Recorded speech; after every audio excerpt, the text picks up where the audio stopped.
First, I'd like to say we take note of the PCG incident report that was actually also raised in the media.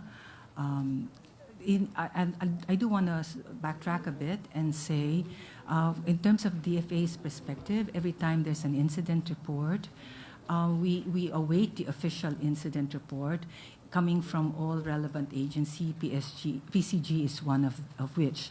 And the DFA actually analyzes and studies and analyzes and makes an assessment of it.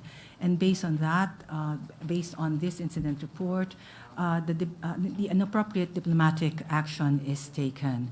So this has been ongoing quietly.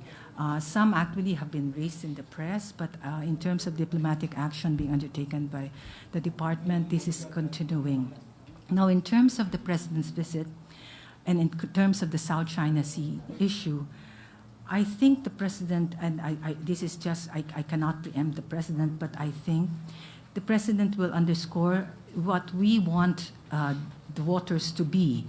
And we want the waters, the sea, particularly South China Sea and West Philippine Sea, to be a sea of peace, security, and stability and prosperity.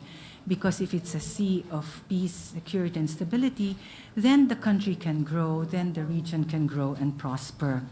So I will be safe to assume that he will also count on the U.S.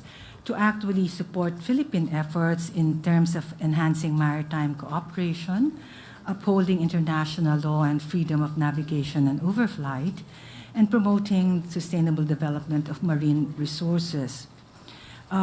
We also, I think, he will also, I think, underscore that from the perspective of the Philippines and members of the region, we are looking at great powers, including the United States, to calm the waters, because as I earlier said, we want the waters to be a sea of peace.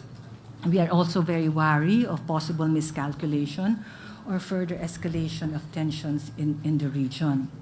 And in terms of the South China Sea, the Philippines, the President has always been consistent in saying that we will uphold our sovereignty and safeguard our sovereign rights and interests in the South China Sea. And we will do this through diplomacy, military, law enforcement, and public diplomacy action.